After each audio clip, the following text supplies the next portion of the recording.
Dampak penerapan PPKM darurat mulai 3 hingga 20 Juli mendatang mulai dirasakan oleh para pedagang kaki lima.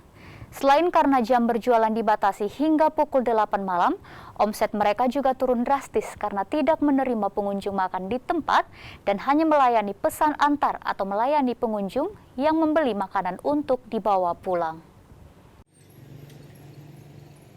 Salah satu pedagang kaki lima yang sudah merasakan dampak dari penerapan PPKM darurat adalah Arif Fitra Kurniawan, pedagang kuliner ala Chinese food yang sehari-hari ia bersama ayahnya di Jalan Brotojoyo, Panggung Kidul, Kota Semarang. Pada hari biasa, warung Arif ini buka mulai pukul 4:30 sore hingga pukul 11 malam. Namun saat pemerintah menerapkan PPKM darurat, warung mereka terpaksa tutup lebih cepat, yakni pukul 8 malam. Berbeda dengan PPKM tahun lalu, PPKM darurat tahun ini mengharuskan setiap pedagang melayani pesanan bungkus atau takeaway sehingga para pembeli tidak diperbolehkan makan di tempat.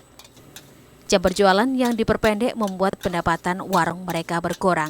Jika hari biasa warung mereka bisa melayani 70 hingga 100 porsi, di masa PPKM darurat ini mereka hanya menerima 40 hingga 50 porsi. Bisa dirasain problem kami para pedagang kaki lima. Menurutku yang paling substansial adalah pendapatan itu. Awalnya 8 jam, kemudian diringkas jadi 2-3 jam, kan terasa banget. Kalau dibilang bedanya dengan PPKM yang gelombang pertama ya, gelombang pertama sebenarnya ya kalau mau jujur ya lebih ngeri ini, karena kalau yang kemarin itu kan sampai pukul 11 malam, sekarang dibatasi sampai 8, dipotong lagi sampai jam 8. Warung yang ditempati Arif dan ayahnya ini merupakan warung bergiliran.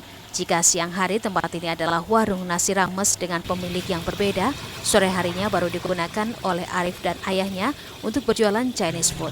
Itulah alasan mereka mengapa tidak dapat memajukan jam warung untuk buka.